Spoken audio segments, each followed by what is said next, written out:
Tidaklah iman itu melainkan ia seperti baju salah seorang di antara kalian. Sekali dia menanggalkannya, lalu sekali dia mengenakannya. Demi Allah, tidaklah seorang hamba merasa aman terhadap imannya, melainkan iman itu tercabut darinya. Maka dia pun merasa kehilangan iman.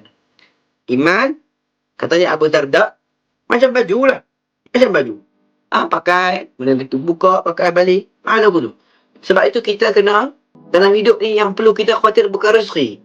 Yang perlu kita khawatiri adalah iman.